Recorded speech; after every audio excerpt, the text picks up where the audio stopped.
Okay, so let's put this lemma to good use to prove a very important result that's often called, I think in the book it's called the simple approximation theorem, and it says that in some sense a measurable extended real valued function is not too far off from a simple function.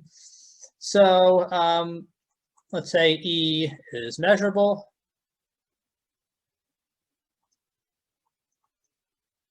And we have an extended real valued function on E.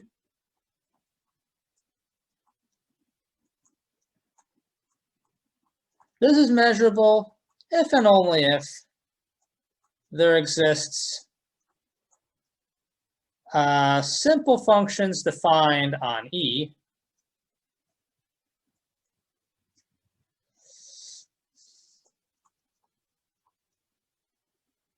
where we have pointwise convergence on E,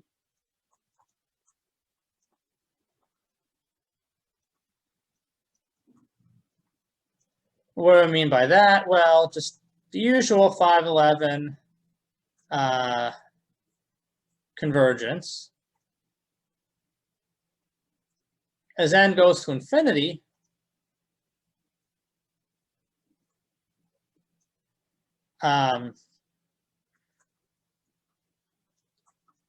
we have convergence. And also we have an absolute value, f dominates phi n's.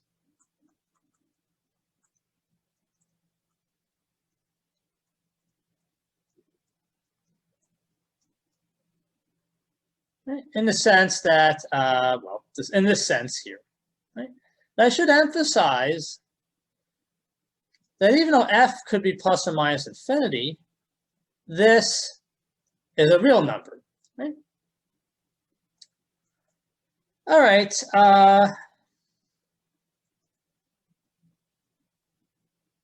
Furthermore, if f is non-negative,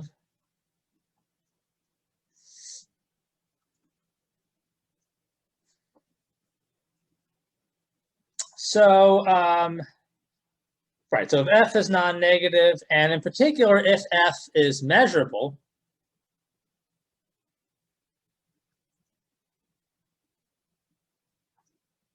well, okay, so, sorry, if f is non-negative on E, then f, this extended real valued function, is measurable if and only if this is true, and in addition to this, we can pick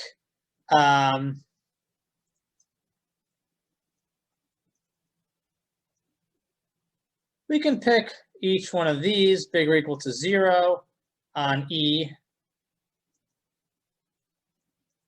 and these are increasing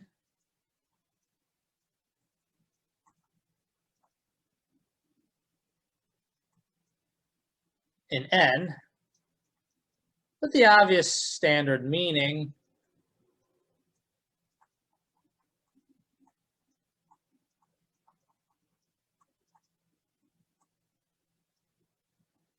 this is true for any, for all x and E.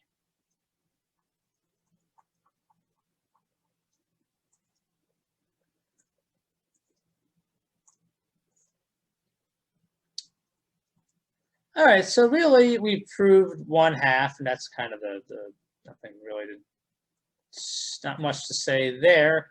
In particular, if we have pointwise convergence,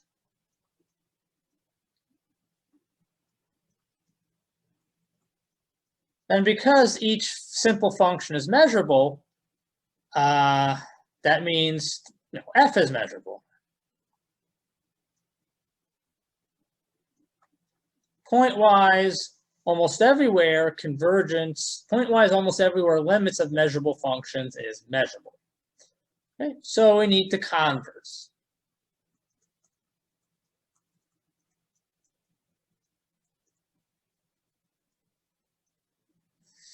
Okay. And here, yeah, all we care about is that this is measurable. We don't need anything else, just that it's measurable for this easy and a half. So the whole point of this theorem is, as I mentioned, this is often called the simple approximation theorem, or it's called that in the book. The whole point is that if f is measurable, then we have these nice approximations of f by simple functions. Okay, so for the converse,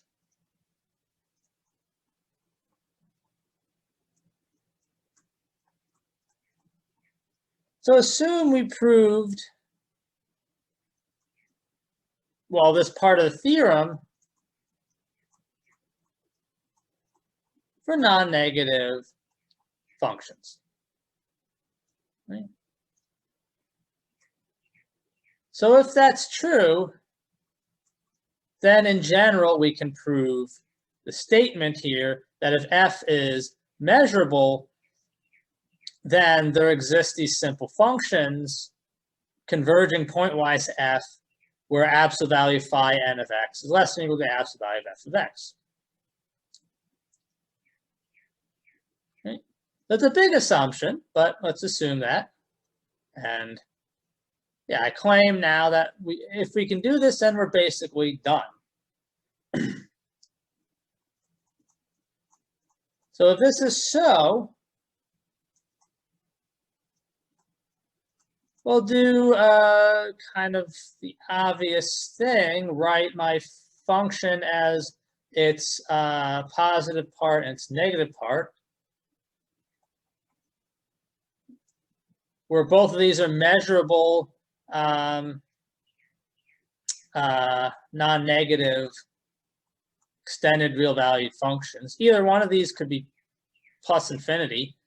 They're never, always one of them is 0. So again, from the previous video, there's no ambiguity. There's no wishy-washy anything here. But anyway.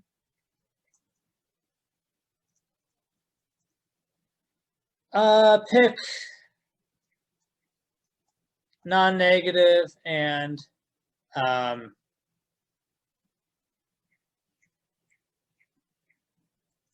increasing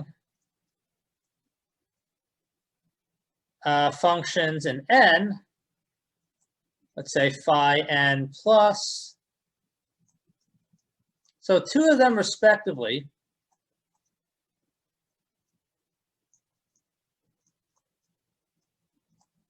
Where phi n minus converges to f minus on E.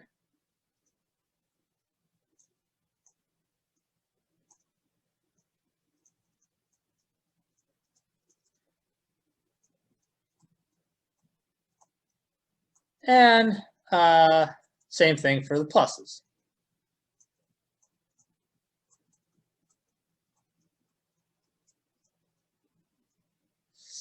Okay, yeah, so we kind of continue doing, I guess, the obvious thing. If f is f plus minus f minus, so these, of course, are simple.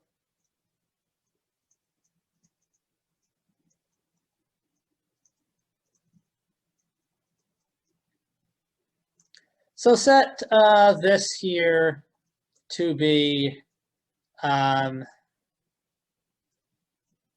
n plus minus phi n minus var phi n plus var phi n minus. Okay, so we're subtracting 2 simple functions, so this is simple. All right. So let's just check that this simple function does the trick. So we have 2 cases to look at. So let's say x. Let's first assume the first case of f of x is bigger or equal to 0. So if this is the case,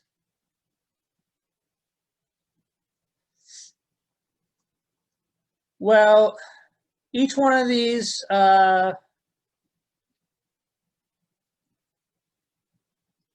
so for var phi n minus, each one of these is non-negative and they're increasing in n.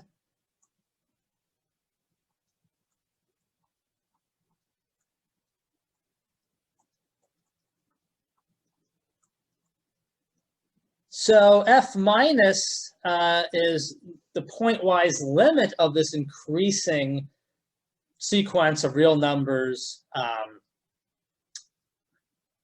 So clearly the pointwise limit of an increasing sequence of real numbers is bigger or equal to each one of these. It's just super easy 511 stuff from basic analysis, really nothing much to that. So this is going to be less than or equal to f minus of x. Okay. Well, what's f minus of x equal to if f of x is bigger or equal to 0? Go back to the previous video. This is 0. So that implies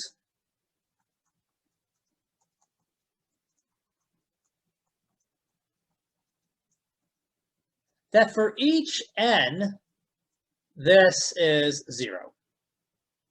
Okay. Right. So what does this mean?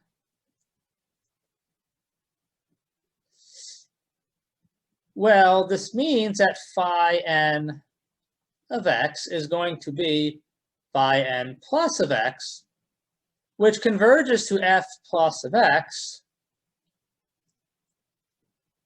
which equals f of x, because f minus is 0. Okay? So phi n converges to f, phi n of x converges to f of x. And let's check the absolute value condition. Well, this is just phi n plus of x. This is less than or equal to f plus of x. And in this case, this is what f absolute value equals. Yeah, so that takes care of that. So the second case, basically very similar. If f of x is negative, then play the same game with var phi n plus. Each one of these is non-negative. And increasing in n.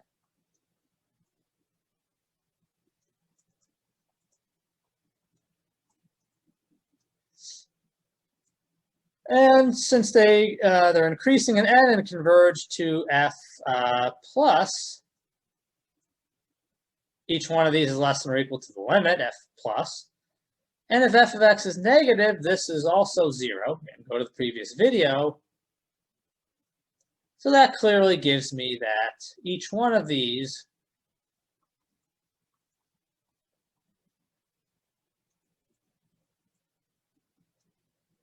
are 0. So what does this tell me? This tells me that this is going to be minus,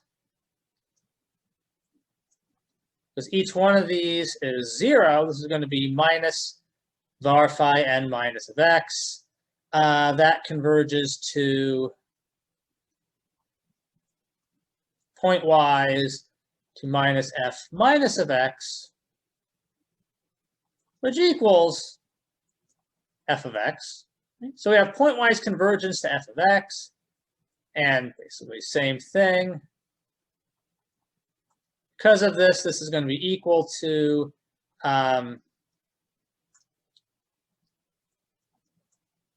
this one here.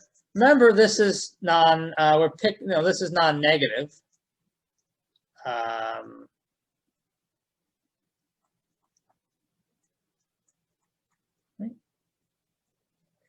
So,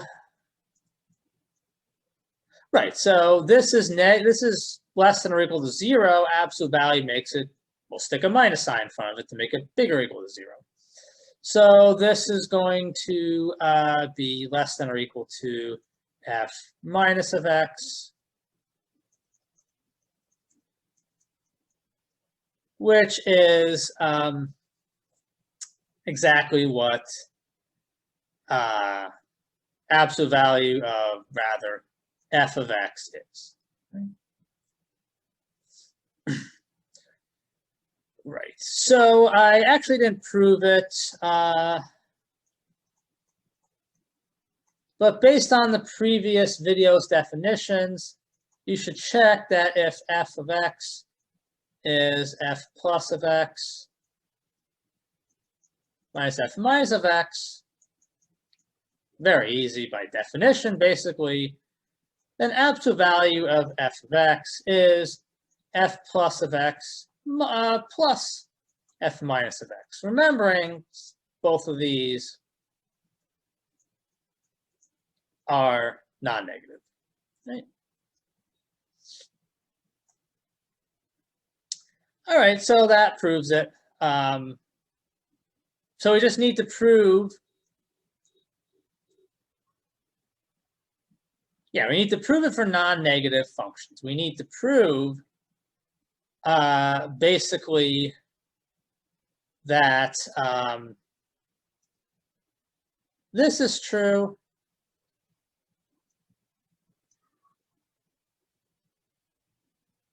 and we need to prove this is true. Okay, so now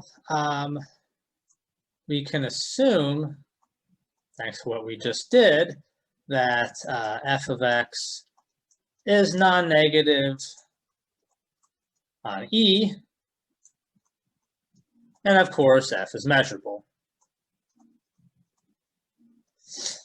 Okay, so what we want to do is for epsilon equal 1 over n, apply the lemma that we previously had on approximating real valued functions, basically by simple functions up to an error of epsilon. Problem is, f is not real valued, but we can fix that very easily. In particular, we let En be the set of all x and E. Sorry about that. Where f of x is less than or equal to n. Okay. Right, so this is going to be equal to the inverse image, because f is non-negative of 0 to n, and this is an interval, so this is certainly measurable. F is assumed to be measurable. Okay, so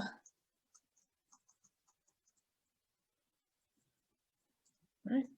And not only that, to apply the lemma we just had before, we need f to be bounded. Well, f is not bounded, it's not even possibly real valued.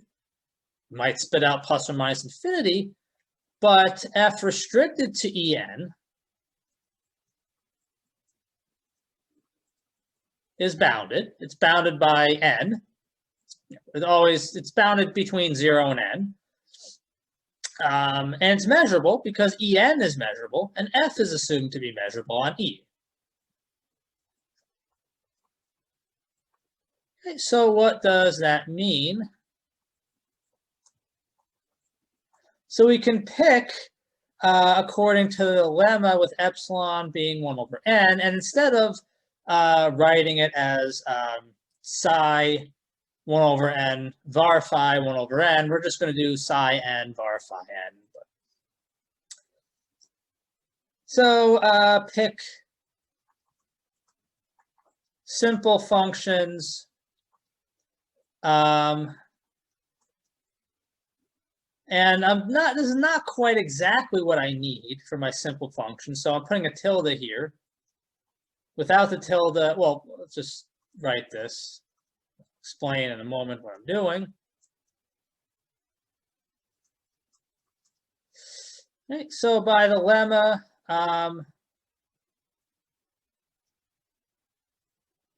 so f is f restricted to en on en, so it's nothing funky there.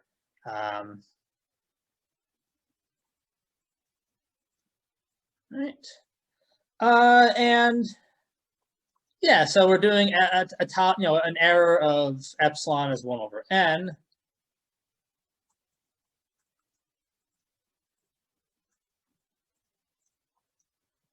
So this is less than or equal to 1 over n for any x in En. Okay.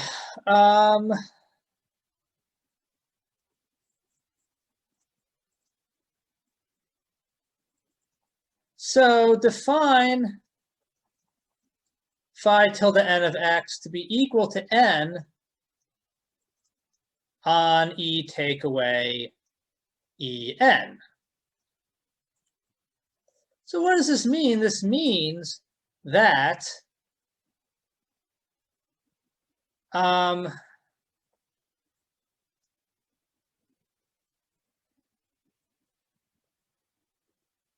right, so this here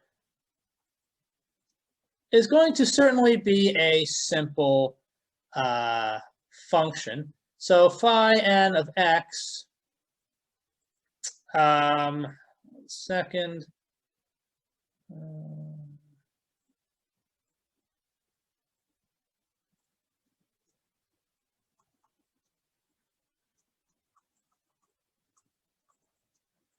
Yeah, so it's a simple function.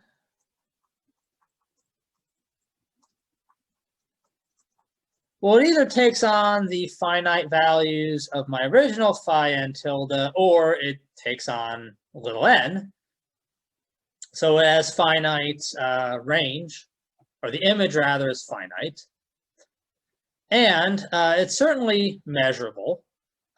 You can just check that very easily. That's just simply because I'll do this in blue.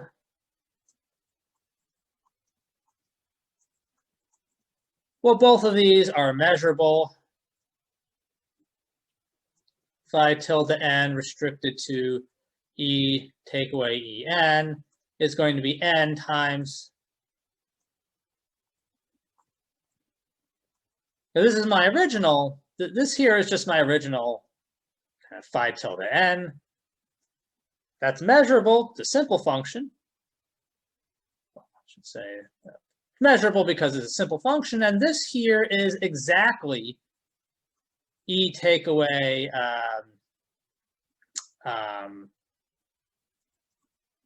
yeah, it's n times this characteristic function. So this is a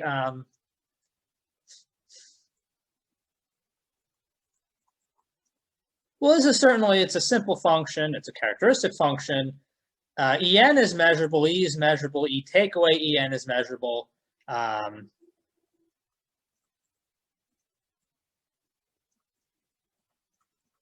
So that implies, I guess I could have left this for homework, but that implies that this is measurable on E. Okay. And again, this is trivially has finite image. So it's a simple function on E. All right, so finally, we can set the desired simple function to be the maximum of all of these here, from 1 to n. Okay. So yeah, you can prove by an easy induction that this is increasing in n.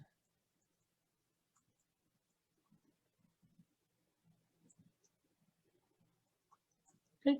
And certainly because n is included here, this is going to be bigger or equal to phi n tilde of x.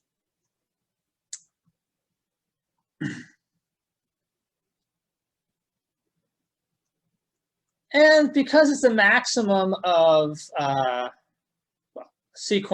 finite sequence of functions, we know the maximum, we proved the maximum of a finite number of measurable functions is measurable. So this is a measurable function for each n. Well, if each of these var phi tilde n's can only take on finitely many values, and certainly the maximum as x varies in E, that only can be, this phi n can only take on finitely many values. There's only finite number of possibilities for phi n to take on, so this is simple.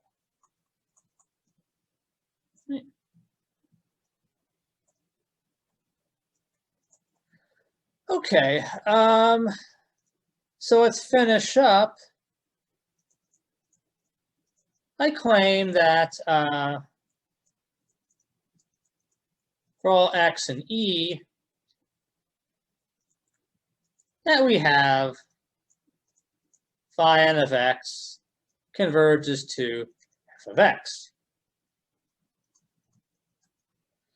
Okay, well, there's two cases. So first, let's assume x is an E.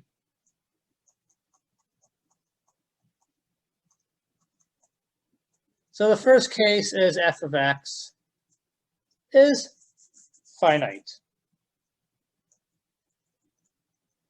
So pick some natural number big N, where f of x is less than n. So obviously f of x is less than little n, if little n is bigger than big N.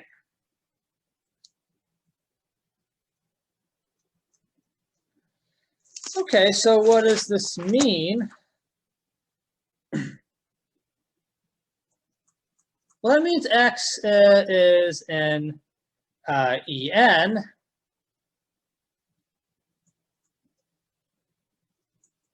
And f of x, in particular, equals, because x is in En,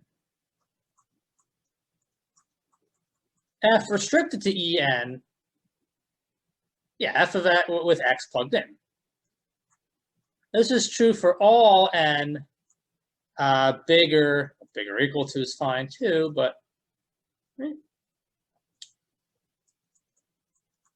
okay, so what does this tell me? This tells me that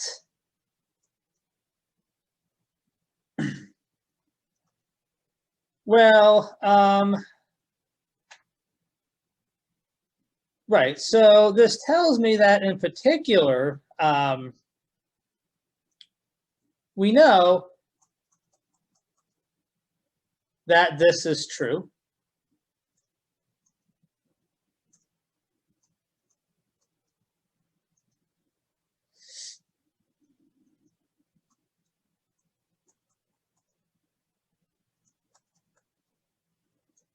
Okay, so in particular, because f is less than or equal to, I'll just kind of remind you, we have this here.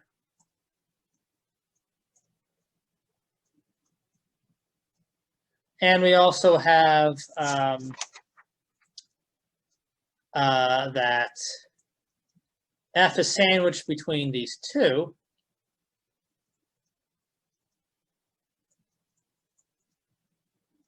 Again, because f equals f restricted to En, because we're in En.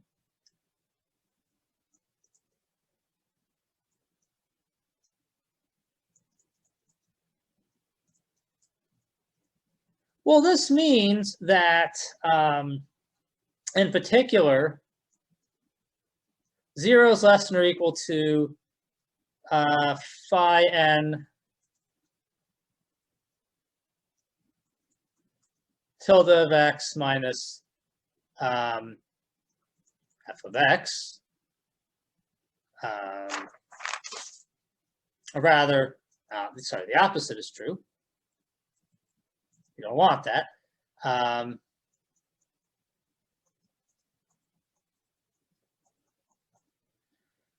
Okay, and this is less than or equal to, well, 1 over n.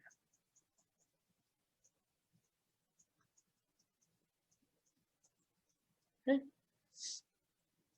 So in particular, this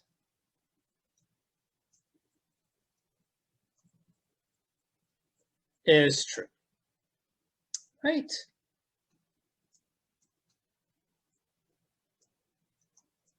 Okay, however, we have that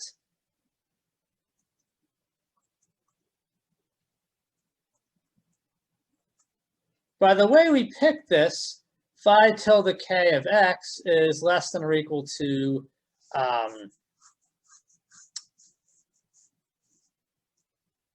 f of x, no matter what. This is true for all k in the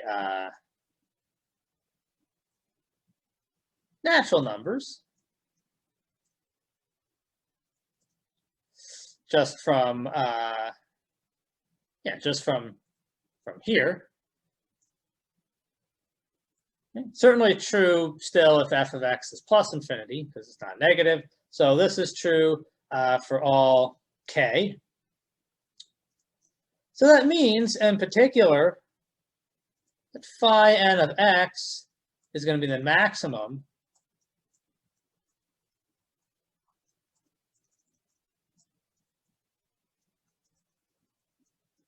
this is going to be less than or equal to f of x. And so what does this mean? That means f of x 0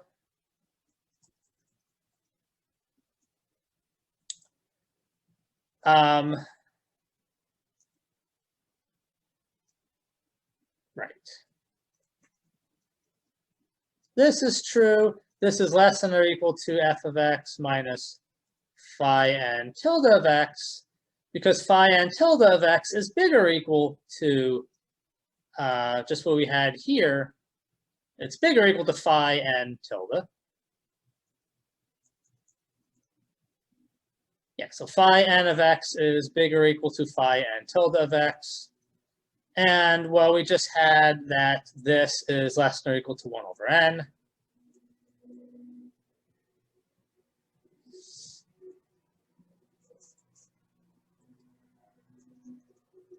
So in this case, for this x fixed, we get convergence. And the second case is a little easier.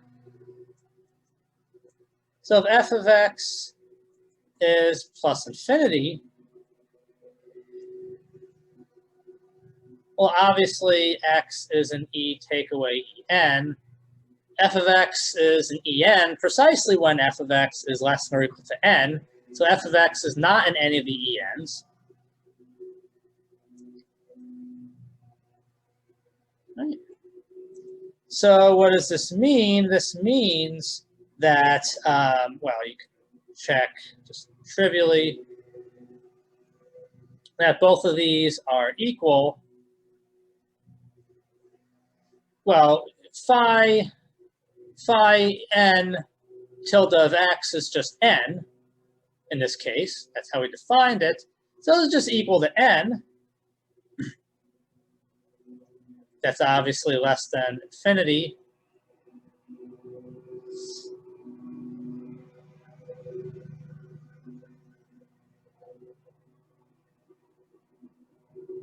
Well, this equals, well,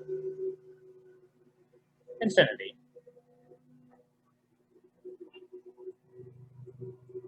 Okay.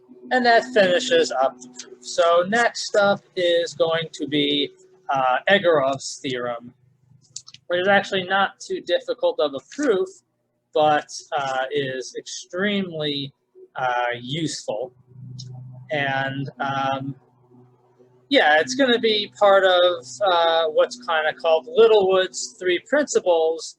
So Egorov's theorem says that if you have pointwise almost everywhere convergence, then that's in some sense almost uniform convergence. It's uniform convergence except on a set of, well, on a set where you excise the set, you have small measure. I'll make that precise next time. All right, well, so long, take care. Almost over, bye-bye. Okay, so I want to finish up with a very brief discussion of Egorov's theorem. And I just want to very quickly say a little bit about what's often considered Littlewood's three principles. And there's variations of this. I guess I'll trust that this is literally what Littlewood said. And if you're interested, this is the same Littlewood as the guy who did a lot of work in number theory, if you're familiar with his work. Him and Hardy did a lot of work in number theory. And if you've seen the movie on Ramanujan, it's absolutely the same Littlewood that's prominently portrayed in that movie. So Littlewood's three principles says these three things. Get rid of this, if possible. There we go. Every measurable set is nearly a finite union of intervals. Every measurable function is nearly continuous. Every pointwise convergent sequence of measurable functions is nearly uniformly convergent. We're going to prove now this last bit that's basically quantified in Egorov's theorem. The second statement that every measurable function is nearly continuous is quantified in Lucin's theorem, which I will, well, it's actually already proved in the video. And the first one we really didn't prove. We basically proved that every measurable set is basically an open an open set, and every open set can be written as a disjoint union of intervals. So really, it basically follows logically that kind of the first sentence for a maybe more precise quantitative formulation. Well, just as the book says, you can go to Theorem 12, Chapter 2. We didn't really prove it because it's not so useful. Or at least I'm not familiar with any really uses of this per se. What's really important is to be able to approximate and measure measurable sets by open sets, which we did absolutely prove. But anyway, all right, so let's get to Egorov's theorem. All right, so I'll just write that down. And it really is a rather surprising, striking result. I would say perhaps the first really deep result that we have encountered. And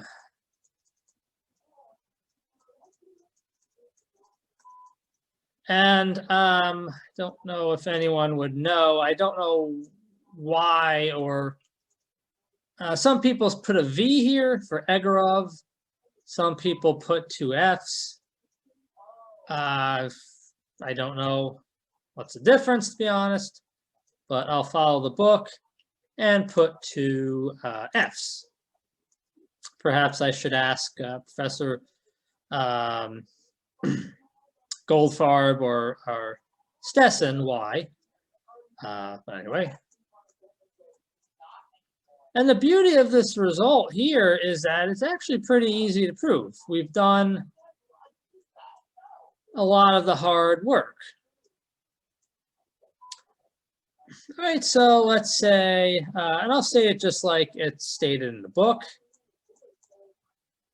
This is maybe not the absolutely most general statement you can make. You can push the statement a bit further, playing around with sets of measure 0 because they don't matter. But anyway, so let's say we have a sequence of measurable functions.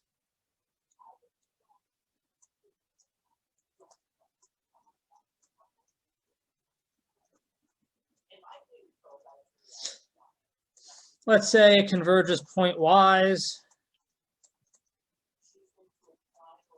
on E to some function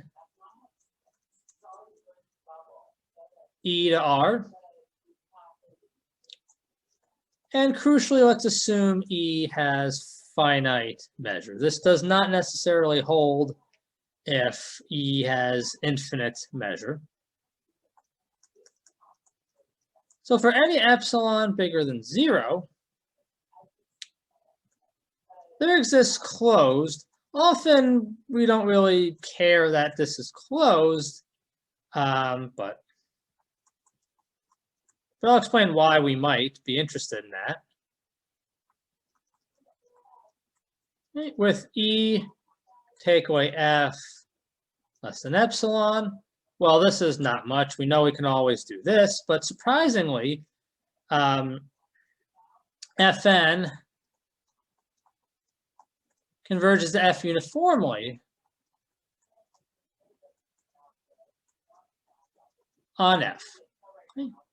So there exists an F where, well, F is almost all of E in the sense that E take away F is epsilon measure, or less than epsilon. And we have uniform convergence on F. Okay?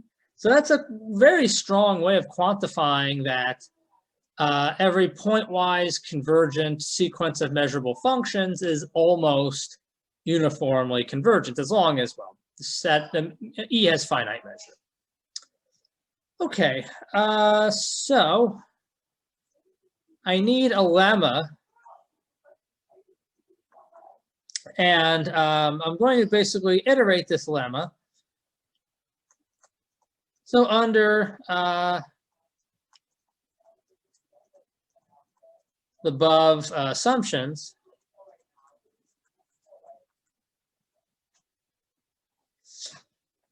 for any, just use the book's notation. I think this is eta. For any eta positive and any delta positive, there exists measurable A.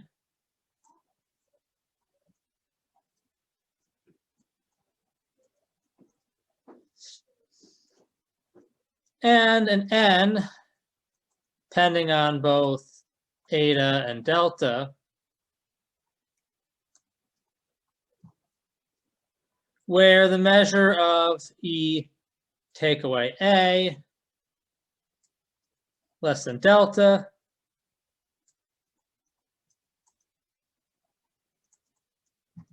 and Fn of x minus f of x is less than eta for any x in A, and little n bigger or equal to big N. Okay. Right. So the proof idea is fairly straightforward. We're just going to try and prove this by translating it into a question of continuity of measure. All right, so for that matter, we got to pick our useful increasing or useful ascending sets. So do what the book does. It is a bit clever. Certainly it's a bit clever, but so this is a set of all x and E where fk minus f is less than eta for all k bigger or equal to n.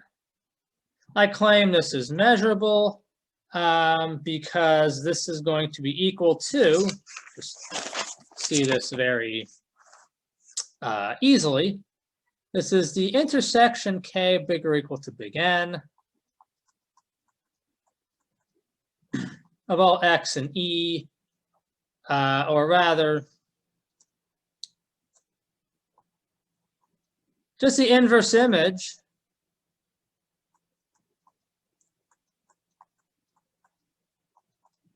under the absolute value. So maybe just in case this is not clear, I'll just write this out.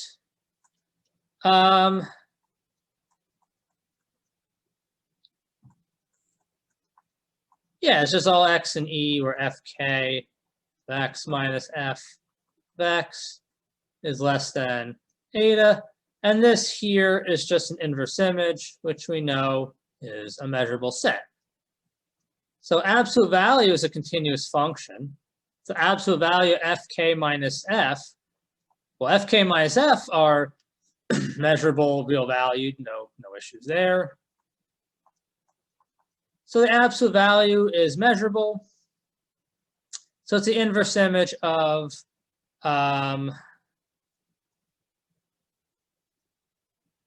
minus infinity to eta, and that's measurable. So yet another example of why we need sigma algebra properties. Countable intersection of measurable sets is measurable. Right. Okay, so also clearly these sets are ascending. Certainly the smallest one is when big N is 1. We need this true for every single k. N equals 2, we're only saying it's true for k bigger or equal to 2, et cetera, et cetera.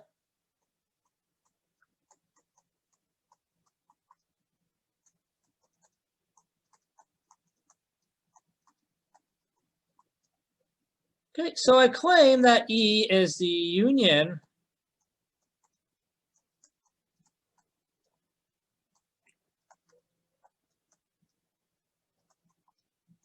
of the E is the union of the ENs.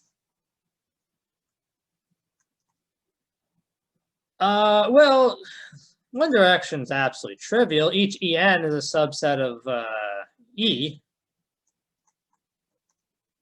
By definition.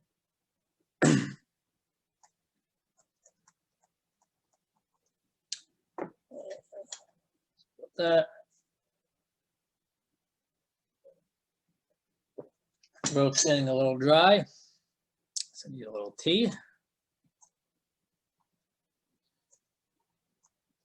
All right, so yeah, clearly this is a subset of E because each one is a subset of E.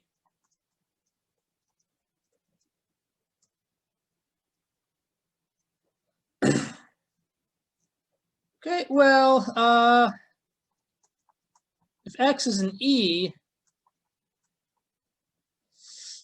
then by definition of pointwise convergence, there exists N depending on eta, where, yeah, k bigger or equal to N implies Fn of X minus f of X is less than eta, literally nothing more than pointwise convergence. So I really like these kind of proofs because they really combine so much. It's just almost like everything we've done. Maybe not the nitty-gritty definition of measurability, but still combines a lot of what we've done, and combines pointwise and uniform convergence from basic analysis. All right, so what does this mean? This means, well, clearly X is in En. That's clearly subset of the union. Yeah.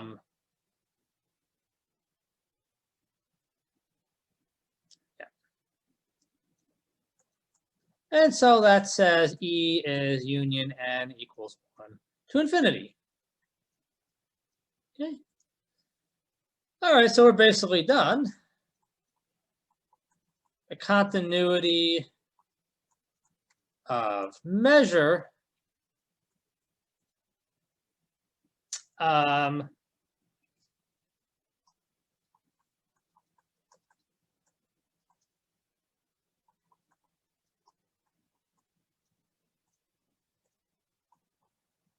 yeah, by continuity of measure,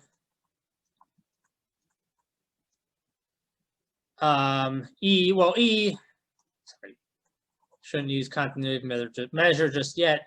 E is this union here.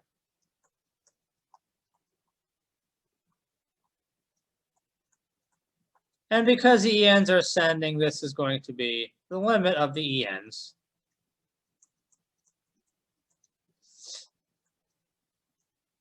All right, so fix big N, where definition of limit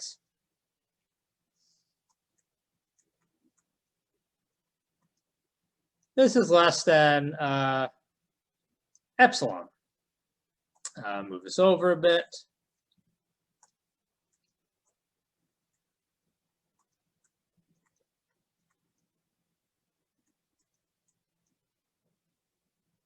And there's no issue here. We're assuming that this is finite. Well, EN's a subset of E, so everything is finite. So I'm allowed to subtract two finite numbers and take their absolute value. I mean, of course, E is the measure is bigger or equal to the measure of EN, so this whole thing is bigger or equal to 0. But anyway, certainly this is true. Right. Well, yeah, like I said, really, you don't need absolute values. The measure of EN is bigger or equal to the measure of E. Okay, so what does this mean? Well, basically, this is my A. Then the measure of E take away A is going to be the measure of E minus the measure of EN. Both have finite measures, so no problems there. That's less than epsilon, right? So, whoops, sorry, I want delta, not epsilon. My bad. Sorry about that. There is no magical epsilon here. It's just delta. Okay. Right. And if X is an EN, well, then by definition, Fk of X minus F of X is less than, make sure I get this right, less than eta for N bigger or equal to big N, or K, I guess, whatever.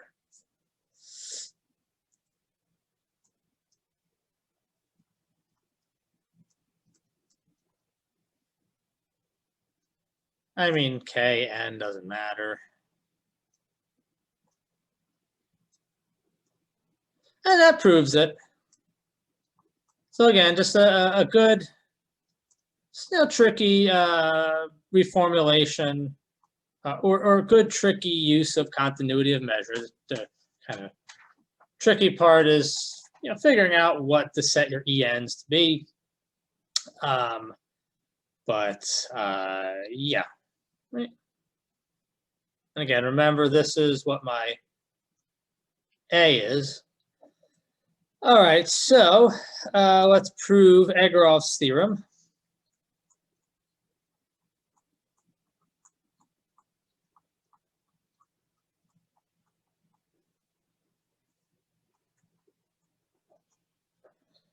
All right, so yeah, in the so based on what we do, let epsilon be positive.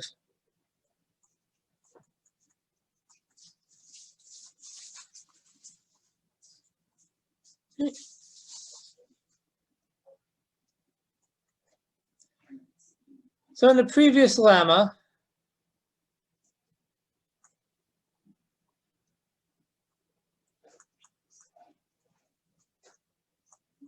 let's set eta to be 1 over n and delta to be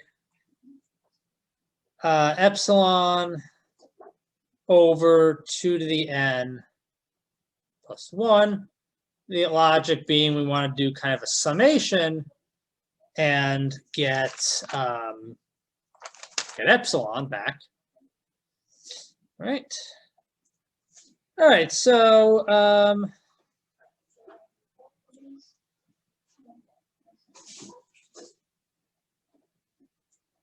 so the previous lemma says then there exists a n subset of E with the measure of E take away an less than epsilon delta, which is epsilon over 2 to the n plus 1.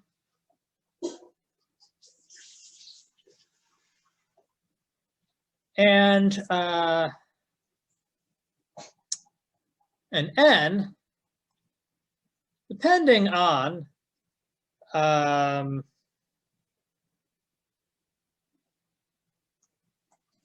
well, depending on little n and epsilon, but it doesn't matter. Epsilon's fixed, so we don't care. So I'll just make that clear.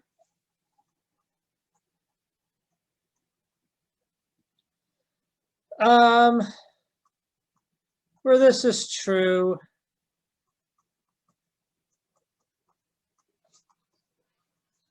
eta is 1 over n.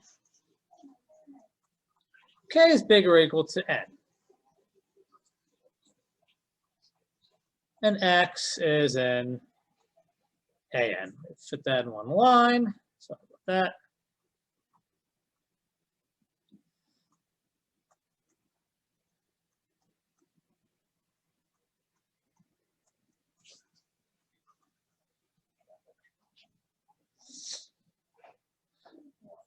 Oops. Right, so what I'm going to do, sorry, this is little n. Little n is just, well, all right, so I claim we're basically done. Let's say A is this intersection here.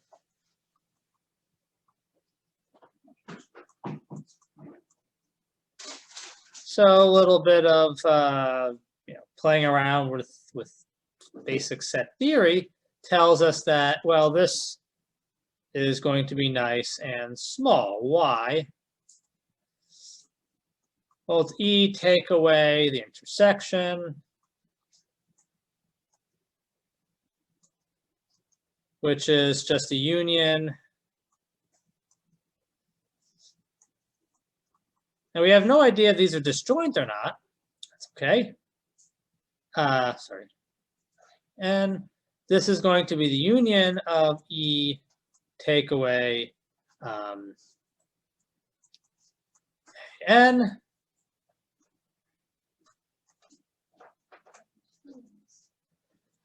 All right, use countable subadditivity. Certainly A is measurable, intersection of measurable sets. I should make that clear.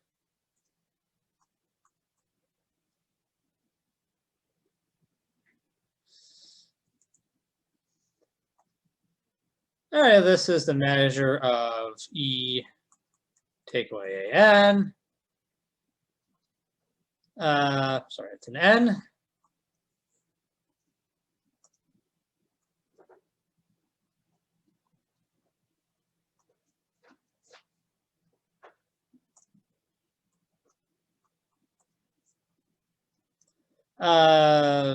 This is epsilon. What is this? Epsilon over 2 to the n plus 1. And this equals epsilon over 2. Okay. I claim that Fn converges to F uniformly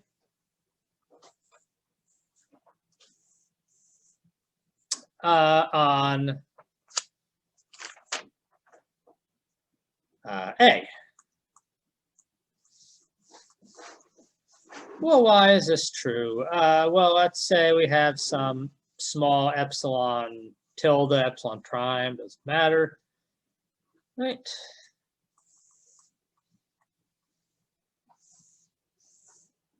Pick some natural number where 1 over n0 is less than epsilon prime.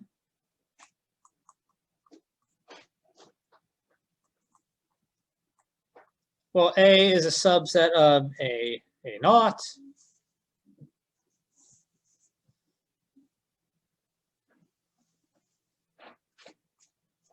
So for n, well, what does that mean? X is an A naught.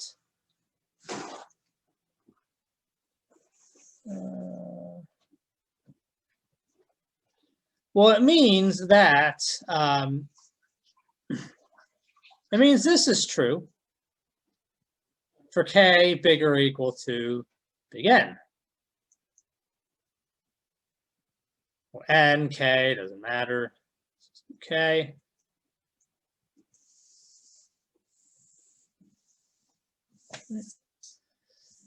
So this really here obviously depends on, well, not N naught, but epsilon prime. Of course, is a natural number. So in particular, and if this is independent, what's important, remember,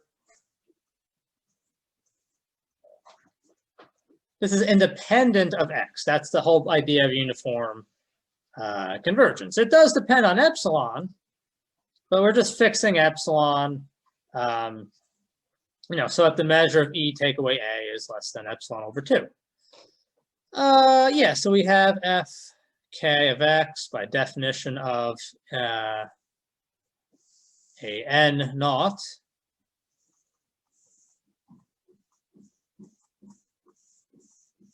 This is less than epsilon.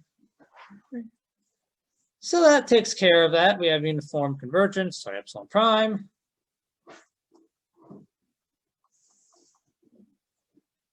And last but not least,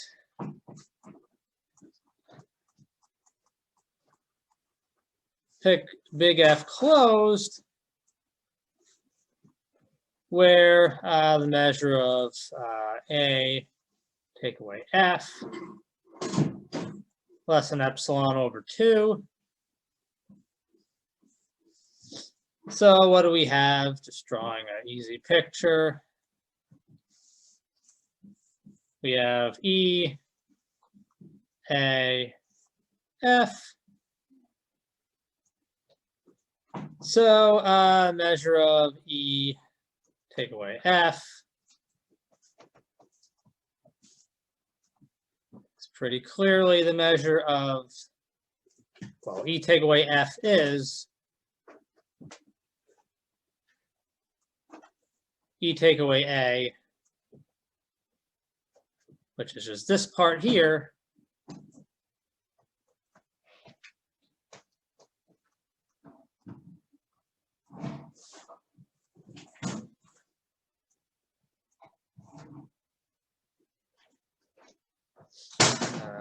E take away A, disjoint union A take away F.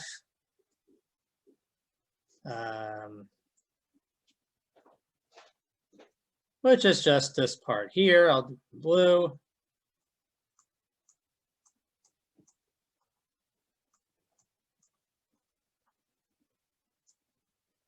Yeah, you combine the red and the blue, you clearly get E take away F. Well, it's going to be equal to countable additivity.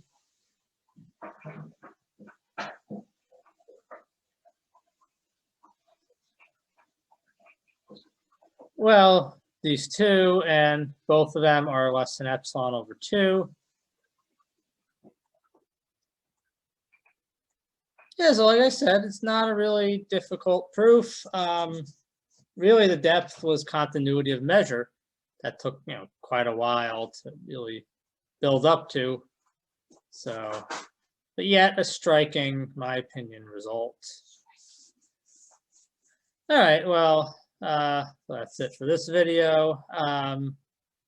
Yeah, so the next video is on Tietze's extension theorem. Somehow the book thought it was a good idea to make that a homework problem, which I think it's much too hard for a homework problem, so I just filled in all the details.